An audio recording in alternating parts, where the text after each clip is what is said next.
तो यहाँ पे मैं आपको छोड़ के ही गया था कि इसका वर्क डन निकालना, तो पहले अपन उसको टू फाइंड लिख लेते हैं। क्या निकालना है? To find. इस पूरे का क्या निकालना है? Work done. बट ये वर्क डन किसके लिए निकालना है? For 25 cycles. किसके लिए? 25 साइकिल ये।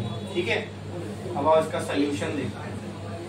हम लोगों को इतना इसके पीछे का फिजिक्स तो मालूम है कि अगर किसी पीवी डायग्राम से डायरेक्टली वर्क निकालना हो किसी साइकिल का, तो हम कैसे निकाल सकते हैं? उस डायग्राम के अंदर देख लो कितना एरिया आ रहा है, उस एरिया की वैल्यू कैलकुलेट कर लो, तुमको डायरेक्टली क्या मिल जाएगा? वर्क। अब मसला वही है ना सर, अगर ये रेक्टेंगल होता, ट्राइंगल होता, सर्कल होता, स्क्वायर होता, तो हम बड़े इजीली इसका एरिया निकाल सकते थे क्योंकि उसके फॉर्मूले हमको मालूम है। लेकिन ये शेप ही कुछ अलग दिख रहा है। ठीक है, तो सबसे पहले इस शेप को बोला जाता है, बोलो, वेरी गुड, इलिप्स। और इलिप्स के एरिया का फॉर्मूला मालूम है? हाँ, ठीक है। तो अभी यहाँ पे मैं मैथ पढ़ा रहा हूं, आप लोग को ध्यान दो। एरिया ऑफ इलिप्स का फॉर्मूला होता है पाई इंटू ए इंटू बी। ये फॉर्मूला है एरिया ऑफ इलिप्स का। अब इसमें ए क्या है और बी क्या है? यार ए को बोला जाता है सेमी मेजर, सेमी बता दो मैं यहाँ पे,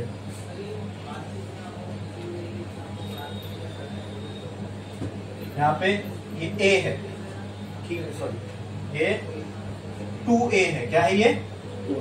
और इसको यहाँ बना दो। अभी जो इतना हिस्सा है ये है 2b। क्या है ये? 2b। ठीक है, ये वाला जो इसका एक्सिस है इसको बोलते हैं मेजर एक्सिस। क्या बोलते हैं? Major axis. और ये वाला जो हिस्सा है इसको बोलते हैं माइनर एक्सिस। क्या बोलते हैं? Minor axis. ठीक है, तो इसका यहाँ पे फॉर्मूला में क्या? ए और बी।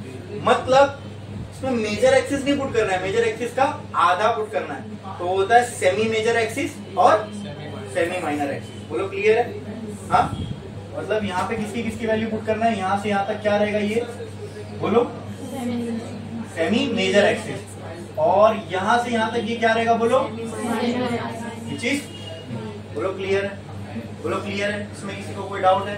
ठीक है, अच्छा, ये आधा मतलब ये हो गया बराबर, और ये आधा मतलब इतना पार्ट हो गया यहाँ से यहाँ तक बराबर। क्लियर है? बोलो, इसमें किसी को कोई डाउट है? तो यहाँ मुझे बताओ ए की क्या वैल्यू रहेगी और बी की क्या वैल्यू रहेगी? बोलो, ए की वैल्यू क्या रहेगी? ये टोटल कितना है? 11। नहीं, गिनो। 1 यहां से यहां तक, तुमको सिर्फ ओवल के लिए देखना है ना, यहां से यहां तक 1 2 3 4 5 6 7 8 9 10। इसका आधा लोगे ना, कितना हो जाएगा? 5। और ये एक्सिस पे ले रहे हो तो साथ में क्या लगाना पड़ेगा? 10⁵5। अब समझे ए की वैल्यू कैसे आई कि नहीं समझे? समझ में आया? पक्का? पक्का? फॉर्मूला है इलिप्स का पाई इंटू ए इंटू बी। ठीक है, मैं यहां लिख देता हूं, ए सेमी मेजर एक्सिस और बी क्या हो जाएगा? Semi minor axis. मतलब जो भी एक्सिस होगी उसका आधा। ठीक है, तो ए मतलब इसका आधा, बी मतलब इसका आधा, तो ये टोटल कितना है? 4। इसका आधा कितना होगा? 2। बी की वैल्यू कितनी होगी? 2 इंटू 10⁻⁻3। बोलो क्लियर है? ए और बी की वैल्यू मिल गई। ठीक है, इससे एरिया तो आ जाएगा, लेकिन हमको वर्क डन किसके लिए निकालना है? 25 साइकिल के लिए। तो एरिया से एक साइकिल का फॉर्मूला तो मैं यहाँ पे लिख देता हूँ। वर्क डन का फॉर्मूला क्या होगा यहाँ पे? पाई इंटू ए इंटू, अरे भाई जो ए यहाँ पे, या तो चलो इसको मैं पहले ऐसे लिख देता हूँ, work done is equal to area of area under PV curve बराबर। वर्क डन, ये पीवी कर्व के अंदर जितना भी एरिया है वो हमको किसकी वैल्यू दे देगा, किसकी वैल्यू दे देगा। इसमें किसी को कोई डाउट है? बस वो एरिया ही तो फाइंड करना है। तो अब वो एरिया का फॉर्मूला भी हमको मालूम पड़ गया, कितना है, क्या है वो, पाई इंटू ए इंटू बी। लेकिन वर्क डन कितने के लिए निकालना है, 25 साइकिल के लिए। तो कुछ मत करो, यहाँ ये एक साइकिल का वर्क हो गया, 25 का निकालना है तो इसी को किससे मल्टीप्लाई कर दो, तो 25 इंटू पाई इंटू ए इंटू, तो वर्क डन फॉर 25 साइकिल कितना आएगा, 25 इंटू पाई की वैल्यू 3 इंटू ए की वैल्यू 5 इंटू 10⁵ और बी की वैल्यू 2 इंटू 10⁻³ इसको सॉल्व करोगे तो आपको 25 साइकिल के लिए किसकी वैल्यू आ जाएगी, बोलो, वर्क डन की वैल्यू आ जाएगी। इसकी यूनिट क्या होगी, ये कैलकुलेशन पार्ट कहाँ करना है आपको। ये समझ में आया क्या सबको, ये प्रॉब्लम सबको अच्छे से समझ में आया क्या, क्या ये क्लियर है, बोलो। इसमें किसी को कोई डाउट है, पक्का एकदम अच्छे से क्लियर है, कोई डाउट, कोई दिक्कत, कोई परेशानी तो पूछो। वह लिख के सबका समझ में आया सबको, पक्का छापो।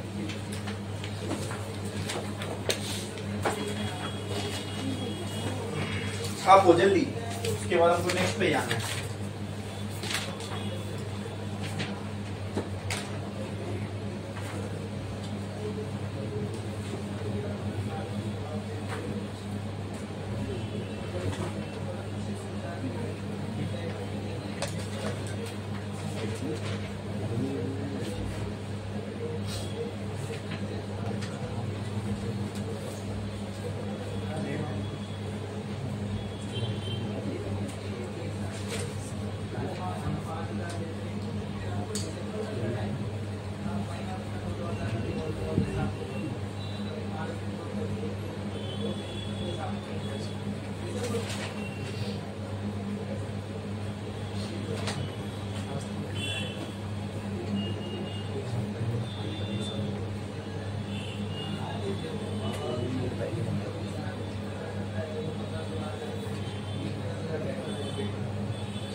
गया लिख के? कितने लोगों का बाकी है? कितने लोगों का बाकी है?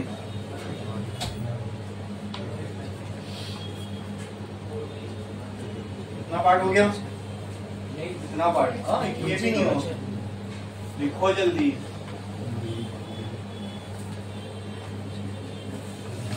बाजू वाले से कॉपी करो।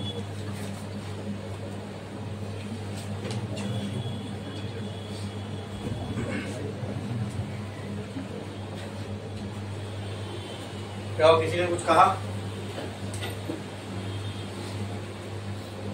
करो जल्दी।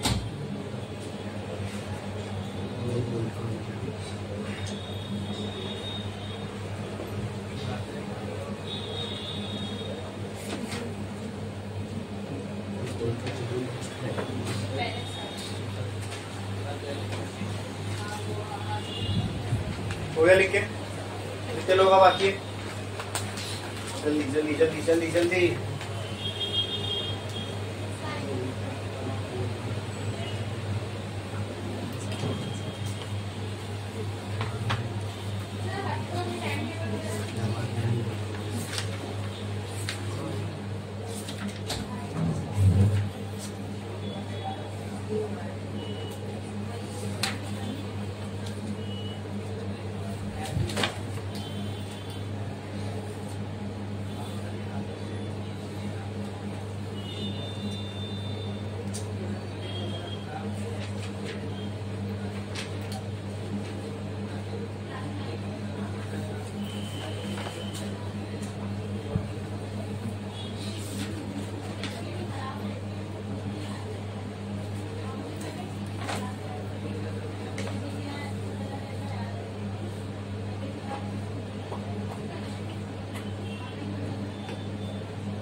ये क्वेश्चन नंबर बताओ मुझे जिसके अंदर ग्राफ बना हुआ है।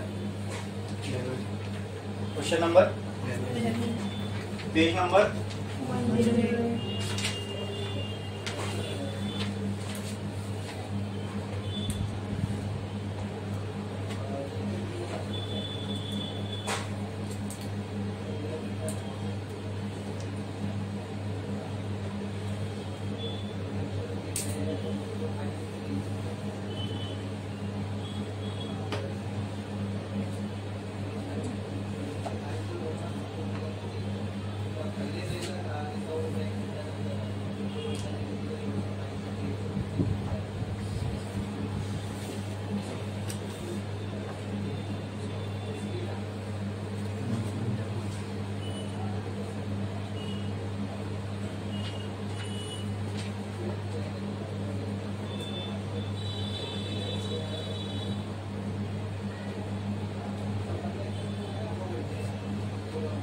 हो गया लिख के?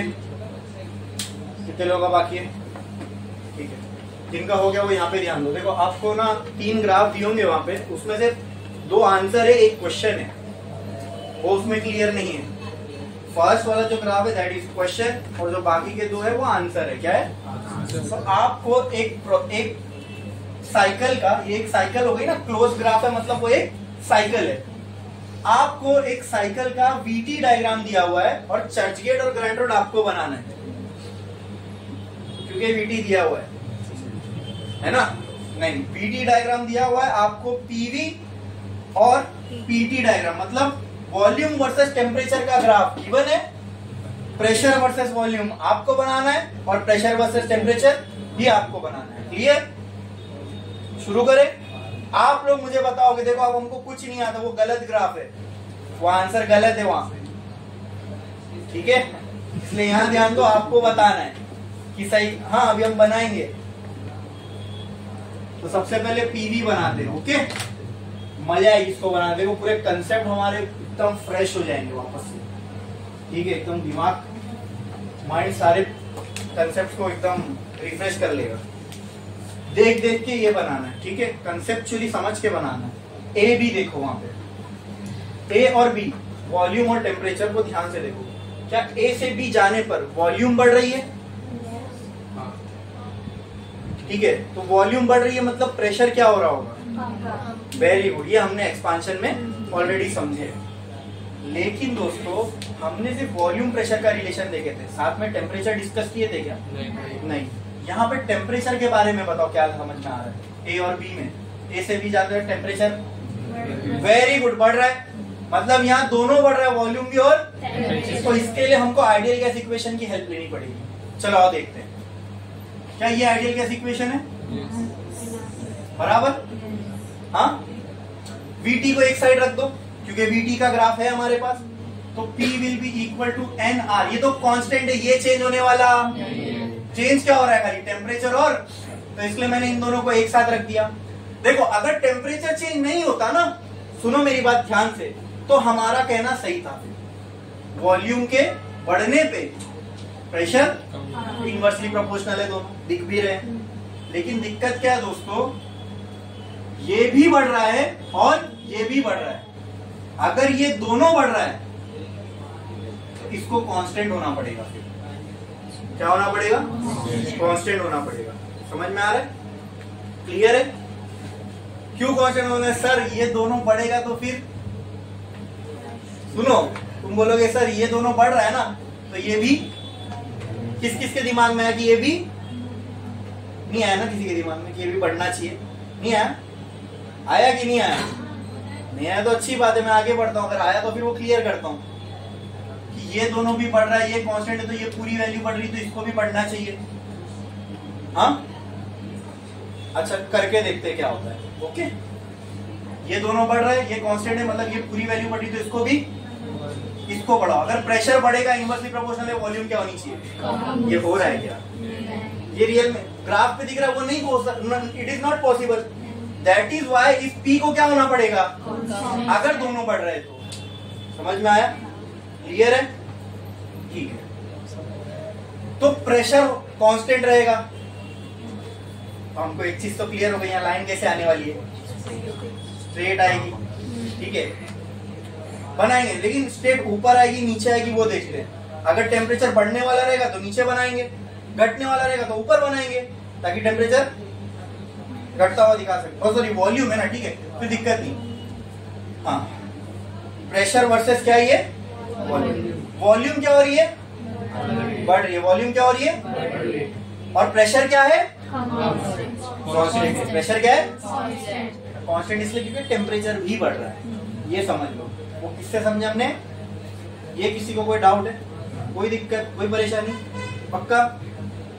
तो वॉल्यूम बढ़ रही है तो इस साइड बढ़ेगी, इस साइड बढ़ेगी, इस साइड बढ़ेगी, बराबर। तो एक काम करता हूँ, मैं इस साइड बढ़ा दिया वॉल्यूम को। प्रेशर कांस्टेंट है तो ये ग्राफ सीधा आएगा। एरो कहाँ आएगा? राइट में, लेफ्ट में? राइट में। Very good. तो यहाँ से मैं क्या बना दूं? ए, और यहाँ पे क्या बना दूं? देखो VT को देख के PV बना लिया। मैंने नहीं बनाया, आप ही से डिस्कस करके फिर मैंने यहाँ बनाया। क्लियर है ना? हाँ ठीक है। चलो अब B2C देखते हैं। B2C में टेम्परेचर क्या लग रहा है? It means it is a which process? बोलो बोलो बोलो बोलो, which process? Very good, iso. Temperature constant मतलब कौन सा प्रोसेस? आइसो। आइसो क्लियर है?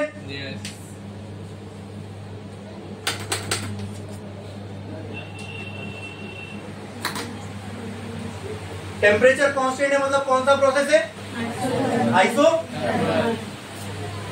और आइसोथर्मल का पीवी ग्राफ कैसा होता है? बोलो कैसा? बस सिर्फ एक कर्व। तो B से लेके C तक क्या मैं कर्व बना दूं? चलेगा। लेकिन प्रॉब्लम ये कर्व कैसा बनाऊं सर? ऐसा बनाऊं, ऐसा बनाऊं, ऐसा बनाऊं, ये प्रॉब्लम है।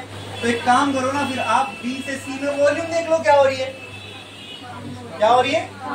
क्या हो रही है? तो वॉल्यूम कम हो रही है तो मुझे कर्व को कहाँ बनाना पड़ेगा? इस साइड पे, है ना, इस साइड पे। वॉल्यूम क्या हो रही है? वॉल्यूम क्या हो रही है? बोलो क्लियर है? बोलो क्लियर है? ठीक है, वॉल्यूम क्या होगी? अच्छा, आइसोथर्मल प्रोसेस है, टेम्परेचर कांस्टेंट है, तो क्या हम प्रेशर वॉल्यूम को डायरेक्ट रिलेट कर सकते हैं? टेम्परेचर कांस्टेंट है, अब क्या प्रेशर वॉल्यूम को डायरेक्ट रिलेट कर सकते हैं? तो हमने क्या देखा? B से C में वॉल्यूम तो प्रेशर।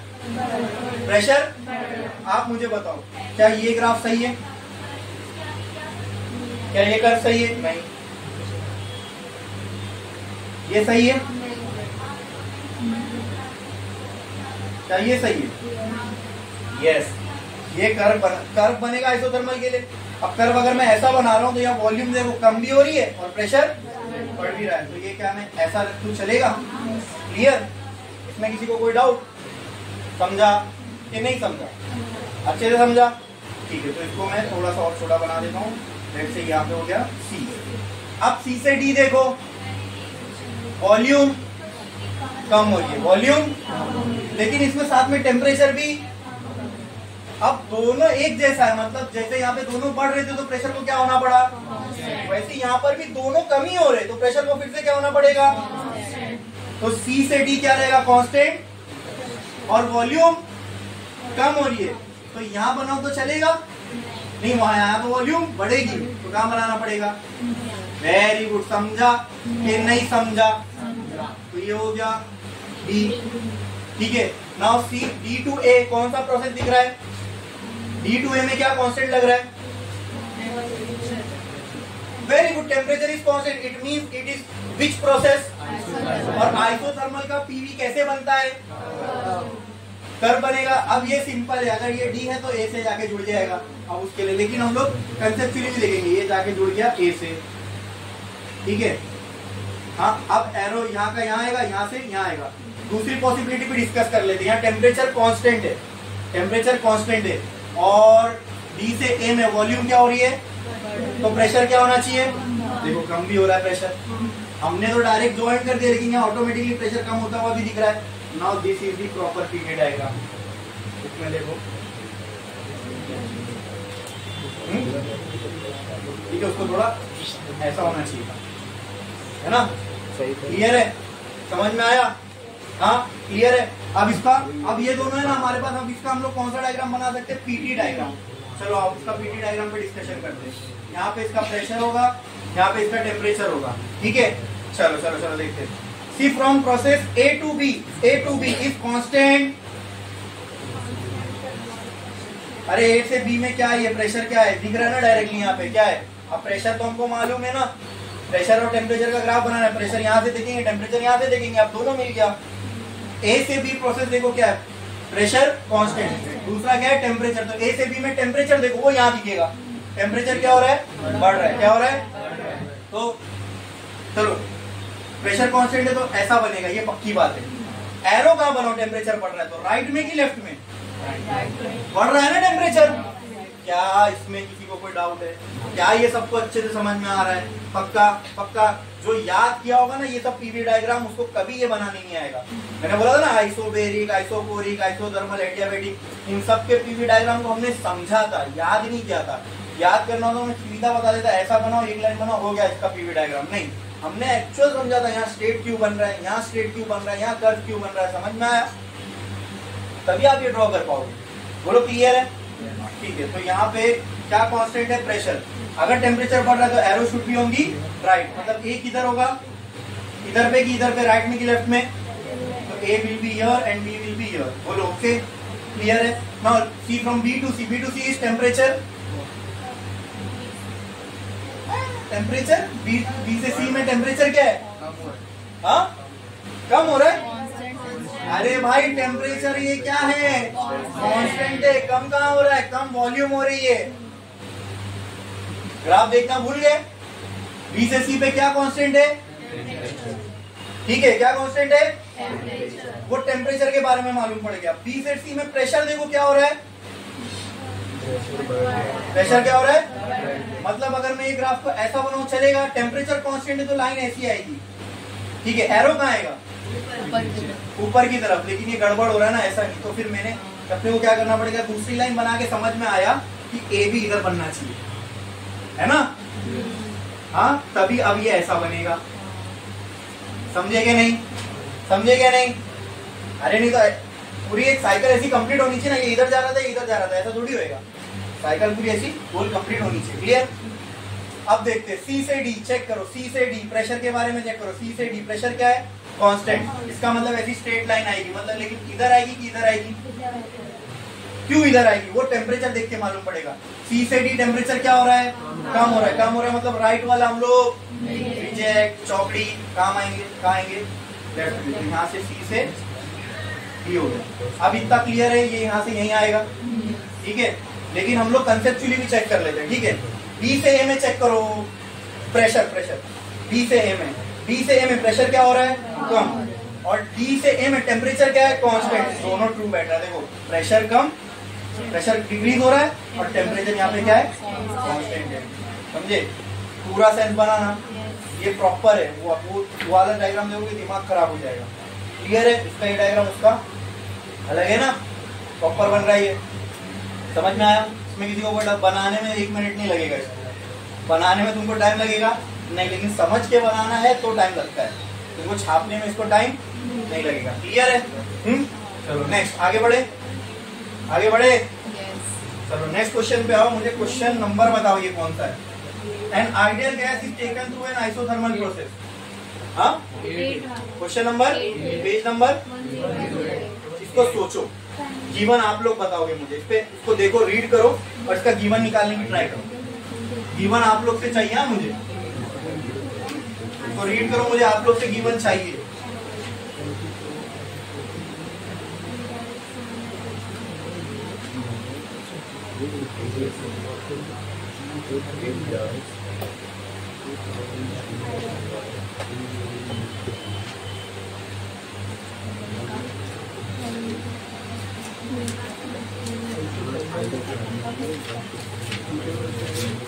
बता सकते हो क्या दिया हुआ है? वो दो an ideal gas is taken through है। Very good. तो सबसे पहले गिवन में क्या लिखूंगा? Very good, isothermal process. Very good. Next, आगे वो 2000 किसकी वैल्यू है? अरे क्या बात है, किसकी वैल्यू है? तो मैं यहाँ पे 2000 जूल लिख दो और इसको किससे डिनोट करूंगा? W से। Very good. 2000 joule of work if it does 2000 joule of work on its environment, मतलब सिस्टम एनवायरमेंट पे वर्क कर रहा है, नहीं सिस्टम से वर्क बाहर जा रहा है, पॉजिटिव ही रहेगा। How much heat is added to it? उनको क्या निकालना है? To find. तो क्या निकालने बोला दोस्तों? क्यू हीट निकालना है। कौन बताएगा इसका answer? Very good, from first law of thermodynamics. लेकिन उसके लिए हमको और एक चीज चाहिए, दैट इज टेम्परेचर। जीरो नहीं, कांस्टेंट है। जीरो नहीं कहा मैंने, टेम्परेचर इज कांस्टेंट। ठीक है, मतलब जीरो भी एक उसकी पॉसिबिलिटी हो सकती है, लेकिन जीरो है ऐसा नहीं बोला है। Temperature is constant. Why? Yes you are right, एकदम 100% सही कहा आपने, बट इसका कुछ एक रीजन तो होगा क्यों डेल्टा यू जीरो है। एकदम सही कहा इन्होंने, एकदम उसी से आंसर आ ही जाएगा अपने को। मतलब 90% हम आंसर पे पहुंच गए। इनके ये स्टेटमेंट है कि डेल्टा यू जीरो होगा। फिर फर्स्ट लॉ अप्लाई करेंगे तो क्या बचेगा?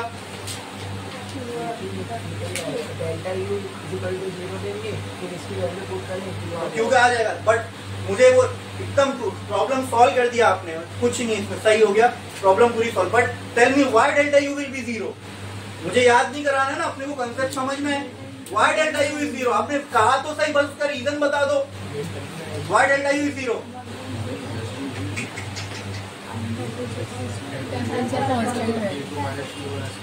Very good, 100% true. क्या बात है, क्या बात है, एकदम सही। टेम्परेचर कांस्टेंट है तो डेल्टा यू का फॉर्मूला क्या है? mCv T2 minus T1। जब टेम्परेचर कांस्टेंट है तो T2 माइनस T1 जीरो, इसीलिए डेल्टा यू क्या हो जाएगा? तो जाओ आइसोथर्मल प्रोसेस में, वहां पे देख लो, मैंने लिखाया हूं delta U is zero for isothermal process. बराबर, ठीक है। तो यहाँ पे लिख लेता हूं मैं, फ्रॉम, हो गया ना सॉल्व। उन्होंने जो कहा था कंप्लीट सॉल्व हो चुका था वहां प्रॉब्लम, बस मुझे डेल्टा यू का रीजन जानना था कि जीरो क्या। आप लोग से मुझे तो मालूम है, आप लोगों को भी मालूम होना चाहिए कि क्यों डेल्टा यू जीरो था। बिकॉज आइसोथर्मल प्रोसेस में टेम्परेचर चेंज नहीं होता, और डेल्टा यू का जो फॉर्मूला है वो ये है nCv T2 माइनस T1। जब टेम्परेचर चेंज ही नहीं होगा तो इस पूरे की वैल्यू क्या आएगी? जीरो। तो ये पूरा टर्म क्या हो जाएगा? तो अब हम फर्स्ट लॉ अगर अप्लाई करें, from first law of Q will be equal to delta U plus, if this term is 0 then Q will be equal to what? W तो ऑलरेडी मालूम है, तो Q कितना आ जाएगा? और टफ प्रॉब्लम था ना, समझे कि नहीं समझे? एकदम अच्छे से समझे, एकदम क्लियर है, बोलो बोलो, पक्का बोलो, अच्छे से समझ में आया? समझ में आया क्या? हाँ आया पक्का? चलो बढ़े आगे। ये वाला क्वेश्चन बोले efficiency of Carnot cycle is 75%। Question number 6, page number 108। इसका भी जीवन लिखना है, चलो आओ लिखते हैं, देखते हैं क्या है। ठीक है, आप ही लोग बताओगे क्या है इसका जीवन। ठीक है, स्टार्ट करता हूं। Efficiency of A Carnot cycle is 75%। ठीक है, एफिशिएंसी बोला है, एफिशिएंसी का सिंबल का सीओपी बोला है क्या? कोई भी शेड ऑफ परफॉर्मेंस बोला है क्या? नहीं, अपने को क्या बोला है? तो एफिशिएंसी का सिंबल क्या था? ये था। एफिशिएंसी कितनी बोला है? अब देखो, जब भी हम प्रॉब्लम सॉल्व करेंगे ना तो परसेंटेज में लेके हमको इसको डेसिमल में लाना पड़ेगा। तो कुछ नहीं करो, n equal to 75 divide by, तो n की वैल्यू सिंपल सी थीटा की वैल्यू आ जाएगी 0.75। तो मैं आपको एक शॉर्टकट बताऊं, जब जो भी यहाँ परसेंटेज रहेगा 0 पॉइंट लगा देना बस, सिंपल। अब अगर मान लो कहीं पे एफिशिएंसी बोला 80%, तो आप क्या ले लोगे? 0.8। ठीक है, समझे? नेक्स्ट टाइम के लिए याद रखना। ओके, चलो आगे क्या बोला है? ये एफिशिएंसी थी कार्नोट साइकिल की। If temperature of hot reservoir is 727, ये दिया हुआ है 727 डिग्री सेल्सियस, ये किसका टेम्परेचर है? तो इसको बताओ डिनोट किससे करूं? बोलो बोलो बोलो, हमने अपनी नोटेशन यूज की है, इसको डिनोट किससे करूं? वेरी गुड, किससे? क्योंकि हॉट वाले रिजर्वायर को हमने टेम्परेचर क्या दिए थे? Very good, it was at high temperature. तो T1 की वैल्यू दी हुई है हमको 727। मुझे बताओ टेम्परेचर के ये यूनिट बराबर है degree Celsius. Is it the SI unit of temperature? हम लोग आम भाषा में डिग्री सेल्सियस यूज करते हैं, लेकिन याद रखो डिग्री सेल्सियस टेम्परेचर की SI यूनिट टेम्परेचर की केल्विन है। क्या है? केल्विन। तो कन्वर्जन फैक्टर पता है डिग्री सेल्सियस से केल्विन का? हाँ, क्या होगा बोलो? बस सिर्फ क्या करना है, कभी भी डिग्री सेल्सियस से केल्विन में जाना है तो कुछ नहीं करना, प्लस कर देना 273। क्या करना? प्लस 270। ठीक है, ये किस में आ जाएगा? अब ये जान पूछ के देखो, वैल्यू ऐसी दिया ना कि 273 प्लस करके राउंड फिगर आ जाए, क्या आ जाएगा? 1000, है ना भाई? इसीलिए देखो वैल्यू भी ऐसी दिया है कि कन्वर्जन करो तो सीधा राउंड फिगर आ जाए। ठीक है, काम आसान, कैलकुलेशन आसान होता ना भाई, 1000 100 10 लगाओ तो भाई, हाँ, फिर 0 बढ़ा दो घटा दो जो भी करो। क्लियर? अब नेक्स्ट आगे क्या बोला है इसमें? Calculate the temperature of cold reservoir. ओहो, अब क्या फाइंड करना है दोस्तों? अरे वाह, क्या फाइंड करना है? कोल्ड रिजर्वायर का टेम्परेचर, जो कि क्या होगा? T2। अब आप इसके सोल्यूशन पे आते हैं। ठीक है, अब मैं नहीं बताऊंगा, आप लोगों को थोड़ा सा दिमाग लगाना है। ठीक है, नहीं आएगा तो मैं हूं यहाँ पे, आप लोग में से सोच के बताओ कि कौन सा फॉर्मूला हम लोग यहाँ यूज कर सकते हैं।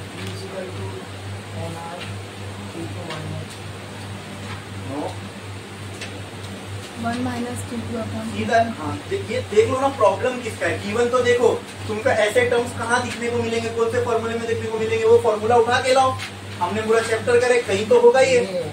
1 minus very good, very good. 1 minus T2 upon T1. Yes, exactly. Because that was the formula for heat engine, but for Carnot. and this is the problem for which cycle? Heat engine cycle नहीं, ऊपर ही लिखा हुआ है। Efficiency of किसकी निकालना है? Carnot cycle की। किसकी? और कार्नोट साइकिल के लिए मैंने बताया था फॉर्मूले में खाली टेम्परेचर के टर्म्स आ जाएंगे। तो कौन सा फॉर्मूला यूज करोगे एफिशिएंसी का? 1 माइनस T2 बाय। अब देखते हैं सॉल्व होता है क्या। ठीक है, एफिशिएंसी का वैल्यू कितनी दी हुई है? 0.75 बराबर 1 माइनस T2 की वैल्यू कितनी है दोस्तों? वही तो निकालना है। T1 की वैल्यू 1000। ठीक है, क्लियर? अब इसको सॉल्व कैसे करोगे? 0.75 1000 इधर गया, माइनस T2।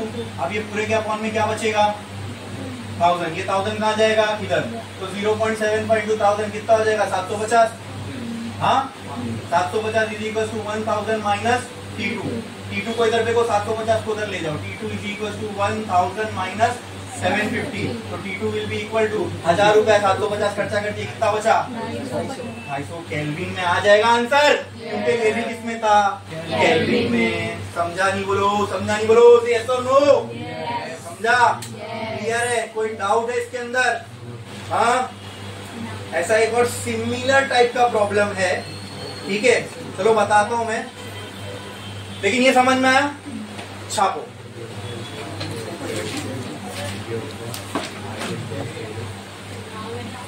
जल्दी, इसमें तो ज्यादा टाइम लगेगा नहीं, ग्राफ वाले में वो दोनों लिखना, फटाफट लिखो जल्दी जल्दी।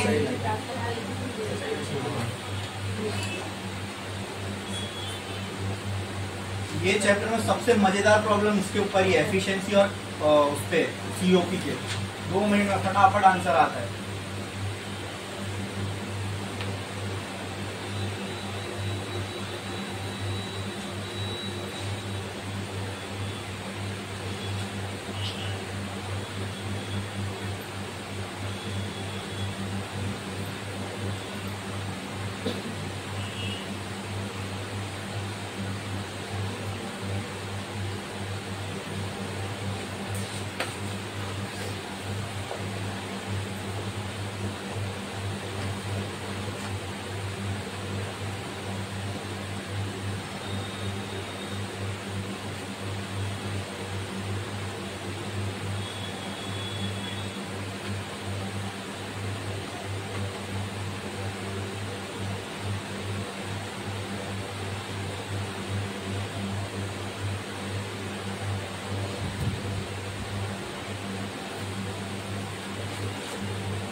ग्राफ वाला पार्ट हो गया सबका, कितने लोगों का बाकी है?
हो गया लिख के? कितने लोगों का बाकी है?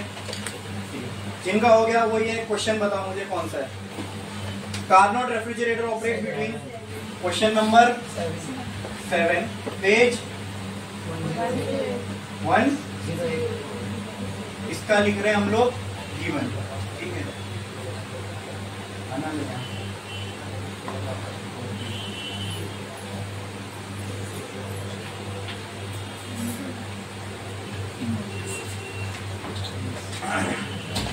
अब गिवन, अब इसका देखते हैं। Carnot refrigerator operate between 250 kelvin and 300 kelvin. तो ये 250 क्या है और 300 क्या है? बोलो, what is this 250 and what is this 300? तो याद रेस करो और आंसर दो। गलत होगा चलेगा, बोलो बोलो बोलो। टेम्परेचर है ठीक है, लेकिन डिनोट किससे करूं? Which is T1 and which is T2? 250 is and 300 is T1. हाँ 300 T1. पहले बताओ दोनों में से हायर कौन सा है? 300. तो this will be T1. Very good, this will be, तो ये क्या रहेगा? T2. आगे बोलो क्या बोला है? Find the, calculate the coefficient of, क्या फाइंड करना है? मतलब COP ऑफ व्हाट? रेफ्रिजरेटर। अच्छा, COP ऑफ रेफ्रिजरेटर को हम लोग K से भी डिनोट करते हैं, जैसे उसकी एफिशिएंसी को ईटा से, इसको किससे डिनोट करते हैं? तो क्या फाइंड करना है? Direct K। ये मैं नहीं सॉल्व करूंगा, ठीक है। सुनो क्या करना है, ये सॉल्व आपको घर पे करना है, इसका आंसर निकालना है, ठीक है। और जब भी मैं ये अपलोड करूंगा ना, अपना आंसर और अपना नाम लिख देना, तो मुझे मालूम पड़ेगा किस किसने किया है, ठीक है। और जो लोग डायरेक्ट इसको वीडियो में देख रहे हैं वो भी डायरेक्ट इसका आंसर कमेंट कर सकते हैं, ठीक है। इसको करूंगा नहीं मैं यहाँ पे, बहुत सिंपल है। वो इंजन के लिए था, ये रेफ्रिजरेटर के लिए। फॉर्मूला है आपके पास, अब वो निकालो कौन सा फॉर्मूला इसमें यूज होगा, उसका आंसर आपको निकाल के बताना है। नहीं अभी नहीं, ठीक है। क्लियर है? Next question, N ideal monoatomic gas. Question number 9, page 108। इसका लिखते हैं अभी हम लोग गिवन, ठीक है। पढ़ो इसका, कोई रीड करो इसको, इसका गिवन भी आपको बताना है। रीड करो अच्छे से रीड करो, इसका गिवन आपको बताना है। हाँ, तो थोड़ा दिमाग लगा इसके ऊपर। Your mind should be able to find the given after reading the question। यही मेरा पर्पस है आपको न्यूमेरिकल कराने का। आपको खुद कॉल करने आना चाहिए। और मैंने कहा ना, गिवन और 2 पॉइंट निकाल लिए तो 70% प्रॉब्लम सॉल्व। फिर खाली फॉर्मूला लगाओ, आंसर लाओ, यही बचता है। कोई बता सकता है इनिशियली क्या दिया हुआ है? बता सकता है कोई? एनीबडी? वेरी गुड, हाँ सही चीज ओपन किया आपने। तो इससे अगर ये बोला आइडियल मोनोएटॉमिक गैस, तो इस इंफॉर्मेशन से मैं गिवन में क्या लिख सकता हूं दोस्तों? 5 upon, and that is the value of, yes, अरे जोर से बोलो ना, that is the value of gamma. Very good very good. तो ये गैस कैसी है? Mono. And if this gas is monoatomic, that implies the value of gamma will be, क्या मैंने बोला नहीं था जब मैंने ये लिखाया था आपको? अगर प्रॉब्लम में बोला कि गैस मोनोएटॉमिक है, डायटॉमिक है, तो फिर आपको किसकी वैल्यू लेना पड़ेगा? गामा की वैल्यू। और तीनों मैंने वैल्यूज लिखाया हूँ आपको, मोनोएटॉमिक के लिए, डाई के लिए और पॉलीएटॉमिक के लिए। क्लियर है? ठीक है, आगे। एन आइडियल मोनोएटॉमिक, अब सीधी सी बात है भाई, जब गामा की वैल्यू दी हुई है, यानी ये प्रोसेस कौन सा होगा? गामा किसमें आता है? एडियाबैटिक में। तो आगे देखो डायरेक्ट दिया भी है कि an ideal monoatomic gas is adiabatically compressed, so that its final temperature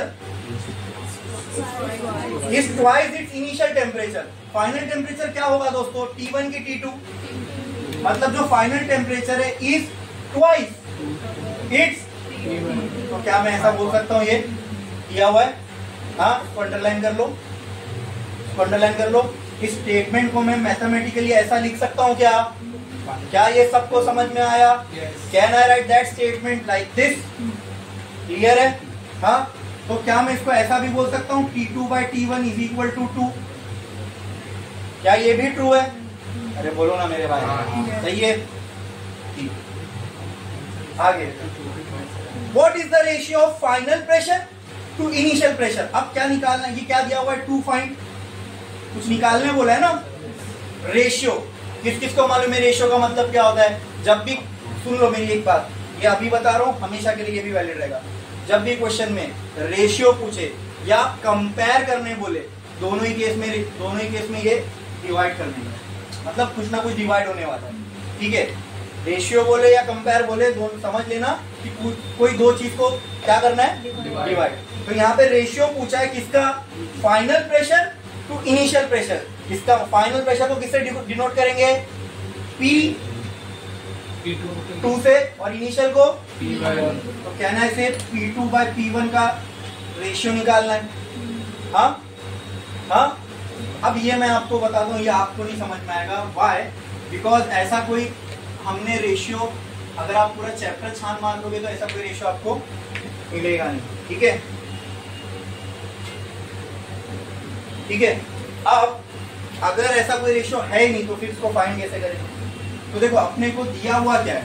अपने को दिया हुआ क्या है? टेम्परेचर का रेशियो निकालना क्या है? क्या हमारे पास प्रेशर और टेम्परेचर का कोई रिलेशन है एडियाबैटिक के लिए?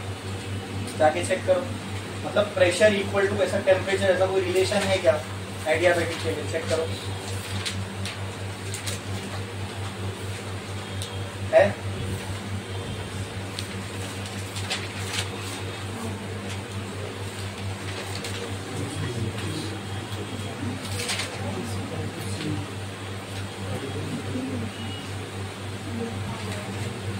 है? नहीं मिलेगा, क्योंकि है ही नहीं, हमने किया ही नहीं। तो अब इसके लिए रिलेशन को क्या करना पड़ेगा? इस्टेब्लिश करना पड़ेगा। क्या करना पड़ेगा? प्रेशर और टेम्परेचर का एडियाबैटिक के लिए रिलेशन इस्टेब्लिश करना पड़ेगा। इसलिए कहा ये नहीं आएगा आपको, इसलिए मैं आपको बता रहा हूँ। एक बार रिलेशन इस्टेब्लिश हो गया, फिर ऐसे कितने भी प्रॉब्लम आएंगे तो आप, मतलब फिर वो डायटोमिक बोले, पॉलीएटोमिक बोले, फिर वैल्यूज चेंज कर दे, या टेम्परेचर के बदले वॉल्यूम का रेशियो दे दे और बोले टेम्परेचर का रेशियो निकालो, तो वो सब आप कर सकते हो। बट पहले रिलेशन इस्टेब्लिश करना समझ लो कैसा है, ठीक है? क्या हमने आइडियल गैस इक्वेशन देखे, वो ये होती है PV is equals to nRT बराबर। If I apply this for state 1 then it will be P1V1 equal to nRT1, और इसी को अगर मैं स्टेट 2 के लिए अप्लाई करूं तो वो क्या हो जाएगा? P2V2 is equals to nRT2। तो इससे क्या मैं V1 की वैल्यू ये बोल सकता हूँ nRT1 by P1? ये डब्बा बना लो। इससे मैं V2 की वैल्यू बोल सकता हूँ nRT2 by P2। ये हो गई V2 की वैल्यू। हाँ, is this equation valid for adiabatic process? Is this equation satisfies the adiabatic process? PV raised to gamma equal to constant? हाँ, तो क्या इस इक्वेशन से मैं ये लिख सकता हूँ P1V1 raised to gamma equal to constant? क्या इस इक्वेशन से मैं ये लिख सकता हूँ P2V2 raised to gamma equal to constant? ये हमने देखा हुआ है ऑलरेडी, एडियाबैटिक प्रोसेस का वर्क डन का फॉर्मूला डिराइव करते थे। तो ये दोनों को देखो, राइट हैंड साइड से मैं लेफ्ट हैंड साइड को इक्वेट कर सकता हूँ। तो can I write P1V1 raised to gamma is equal to P2V2 raised to gamma? यहाँ तक किसी को कोई दिक्कत है? कोई परेशानी है? कुछ समझने में मुश्किल? समझा यहाँ तक? ठीक है। क्या मैं V1 की जगह ये पूरा टर्म लिख सकता हूँ? क्या मैं V2 की जगह ये पूरा टर्म लिख सकता हूँ? चलो आओ लिख के देखते क्या होता है। तो P1 इंटू V1 की जगह क्या मैं ये लिख सकता हूँ nRT1 upon P1 the whole raise to gamma हो जाएगा ये अब, क्योंकि V1 के ऊपर गामा लगा हुआ है तो वो पूरे टर्म के ऊपर भी क्या लग जाएगा? फिर equal to P2 into nRT2 upon P2, इसके भी ऊपर क्या लग जाएगा? गामा। बोलो क्लियर? क्लियर? समझा कि नहीं समझा? समझा सबको? अच्छा, अब ये पावर इन सब के ऊपर है तो ये पावर सबको मिलेगी। तो कहना है right P1 is equal to P1 into n raise to gamma R raise to gamma P1 raise to gamma upon P1 raise to gamma. हाँ, और यहाँ पे मैं ये लिख सकता हूँ P2 into n raise to gamma R raise to gamma P2 raise to gamma upon P2 raise to gamma लिख सकता हूँ। यहाँ से P1 कैंसिल, यहाँ से P2 यहाँ से P2 कैंसिल। अरे ऐसा नहीं होता भाई, इसके ऊपर पावर है, नहीं कर सकते ऐसे कैंसिल आप, ठीक है। हाँ लेकिन यहाँ से ये दोनों, यहाँ से ये दोनों कैंसिल हो सकते हैं सेम टर्म। तो यहाँ क्या बचेगा देखो, P1 into T1 raise to gamma upon, चलो ये P1 को मैं यहाँ लिखूं अपॉन P1 रेस टू, यहाँ क्या बचेगा P2 into T2 raise to gamma upon P2 raise to. अगर मैं इसको ऊपर लिखूं, P1 ऑलरेडी ये वाला P1 ऊपर है, अगर मुझे इस P1 को ऊपर लिखना है तो इसकी पावर के साथ क्या लगाना पड़ेगा, माइनस। ये मैथमेटिकली करेक्ट है, ऐसा लिख सकते हैं हम लोग। इसको डिनोमिनेटर से न्यूमरेटर में लिखना है तो उसकी पावर क्या हो जाएगी, माइनस। तरीका ये लिखने का, समझे, मैथमेटिकली रॉन्ग लिख सकता हूं मैं ऐसा, ठीक है। जैसे 2 रेस टू माइनस 1 है तो इसको मैं 1/2 लिख सकता हूँ। कुछ नहीं किया मैंने, 2 को ऊपर लिखा तो क्या लगाना पड़ेगा पावर में, माइनस। क्या लगाना पड़ेगा, ठीक है। इनटू यहाँ क्या बचा T1 रेस टू, ये है ना, अरे बोलो समझा कि नहीं समझा, समझा कि नहीं समझा, समझ में आया। तो सेम यहाँ भी होगा, एक P2 तो ऑलरेडी ऐसी है, यहाँ क्या है P2 रेस टू, इसको ऊपर ले जाएंगे तो ये क्या हो जाएगा P2 raise to minus gamma into T2 raise to. क्या बेस सेम है, क्या बेस सेम है, तो पावर्स, तो कहना राइट है P1, इसके ऊपर कुछ नहीं है मतलब, इसके ऊपर कुछ नहीं है मतलब, इसके ऊपर कुछ नहीं है मतलब। अब दोनों की पावर ऐड होना मतलब 1 प्लस माइनस गामा, ऐसा हो जाएगा ना, ये 1 प्लस, तो प्लस माइनस बचेगा क्या, 1 माइनस। ये समझा कि नहीं समझा, ये सबको समझा कि नहीं समझा, जोर से बोलो ना फिर, समझा, अच्छे से समझा, पक्का समझा कि नहीं समझा, हाँ ऐसे। P1 race to 1 minus gamma हो जाएगा ये, into T1 raise to gamma is equal to, ये क्या हो जाएगा P2 raise to into T2 raise to. अब क्या करो, प्रेशर वाले टर्म एक तरफ, टेम्परेचर वाले टर्म, तो कहना है right this as P1 1 minus gamma upon P2 1 minus, इसको क्या मैं T2 raise to gamma upon T1 raise to gamma लिख सकता हूँ। हाँ, अब दोनों की पावर सेम है ना, तो इसको ब्रैकेट डाल के पूरी एक पावर ले लो। तो कहना है right this as P1 by P2 का होल रेस टू 1 माइनस, और यहाँ पे क्या लिख दूंगा P2 बाय T1 का होल रेस टू गामा। बोलो इतना क्लियर है क्या, इसमें किसी को कोई डाउट है क्या, ये सबको अच्छे से समझ में आया, पक्का, ठीक है। आप मुझे ये बताओ, P1 और P2 तो अपने को निकालना है, बराबर, ठीक है। अच्छा, ये आपको दिख रहा है P1 बाय P2 और T2 बाय T1, ठीक है, ठीक है। ये रिलेशन हमने स्टैब्लिश कर दिया एडियाबैटिक के लिए। P1 का रेशियो एक तरफ और एक तरफ किसका रेशियो आ रहा है, T2 बाय T1 का। तो एडियाबैटिक के लिए हमारे पास प्रेशर और टेम्परेचर का रिलेशन था। ये हमने अभी क्या किया, स्टैब्लिश किया रिलेशन, डिराइव करके। समझे कि नहीं समझे, हाँ समझे। आप रिलेशन स्टैब्लिश हो गया, अब आप रेशियो निकाल सकते हो। P1 P2 निकालना, तो पहले एक काम करो ना, पावर को एक तरफ ले लो, ठीक है। तो पावर पहले लिख लो P1 by P2 the whole raise to 1 minus gamma की वैल्यू क्या है 5 बाय, क्या है 5 बाय 3, ठीक है। तो 3 1 जा,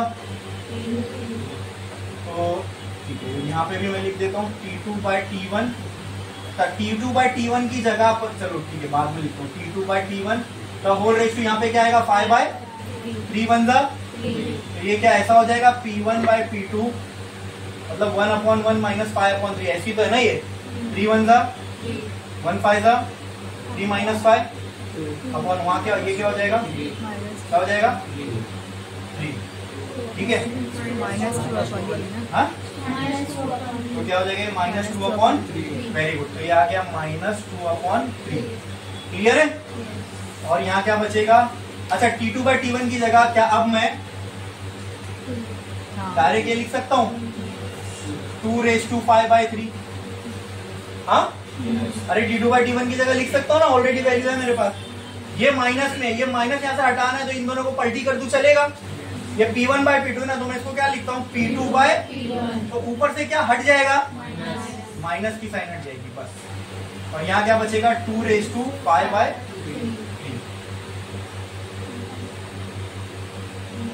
इसमें किसी को कोई डाउट है?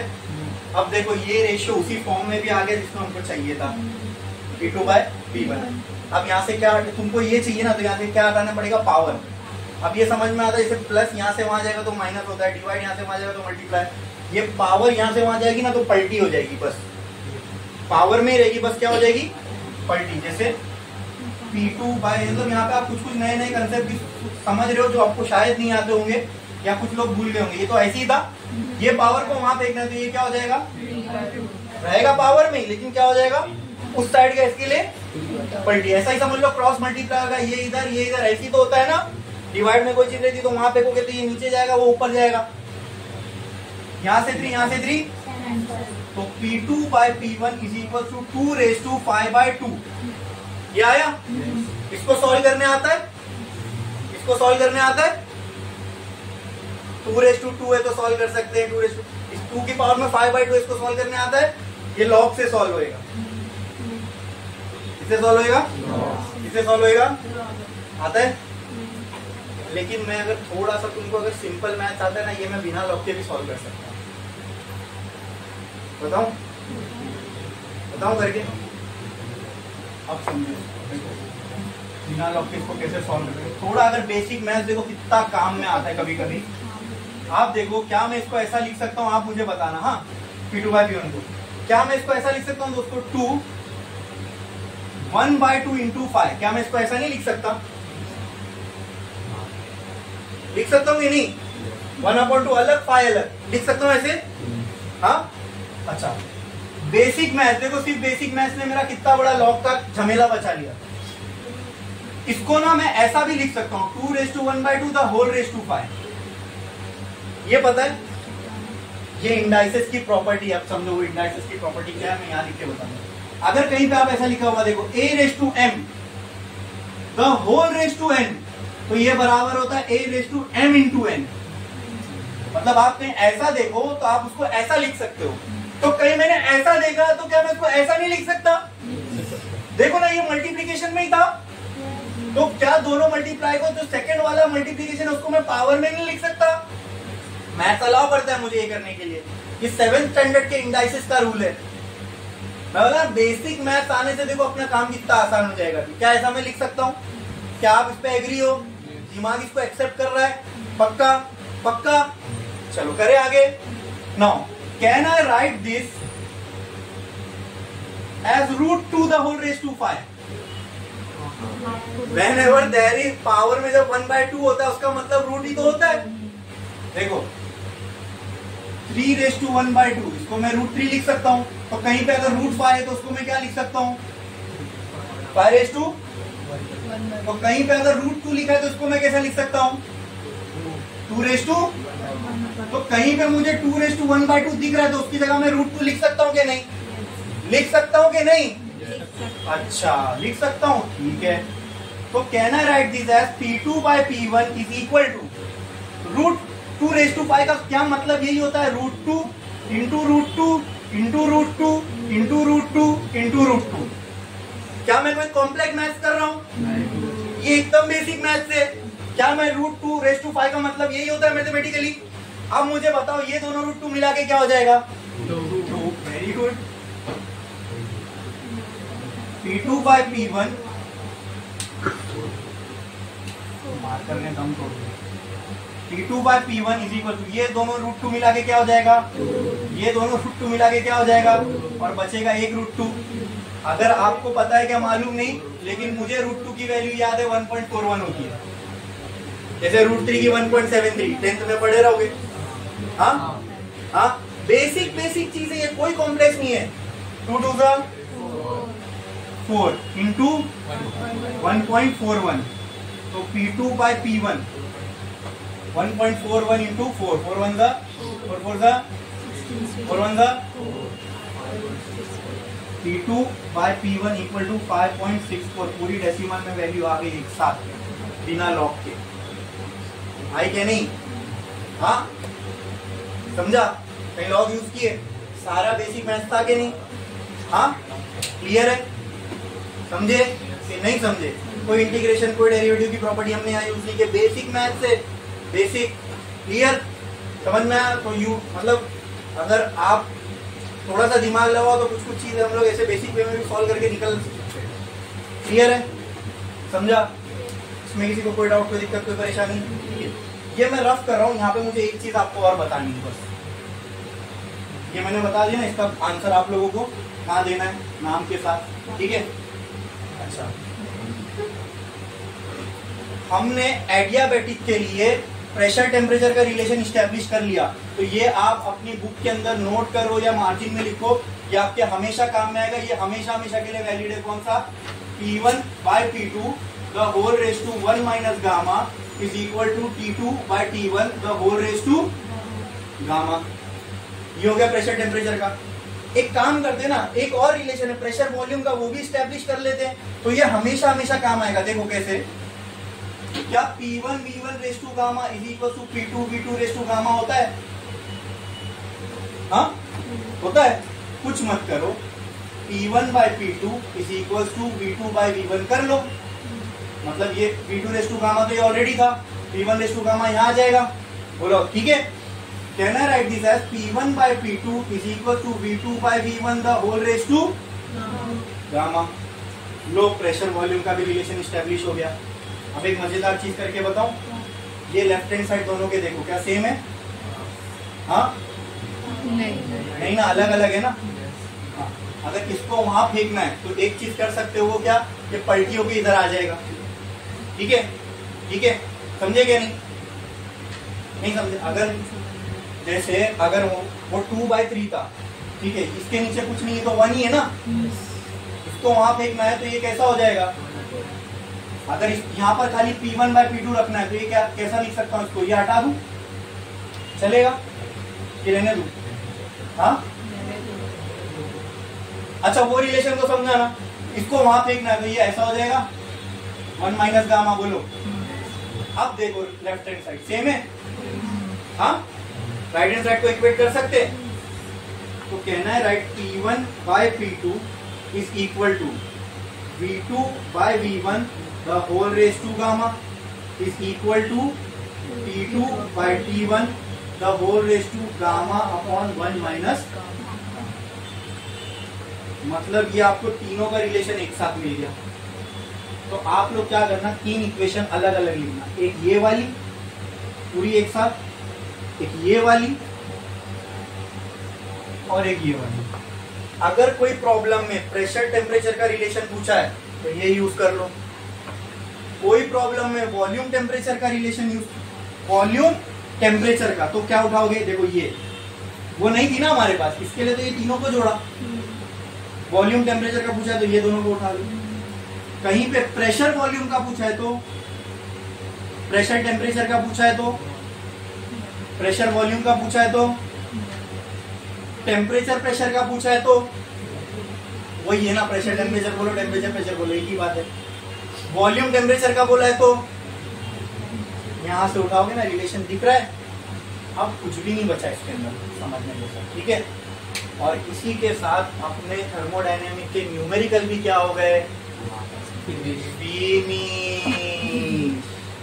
समझे?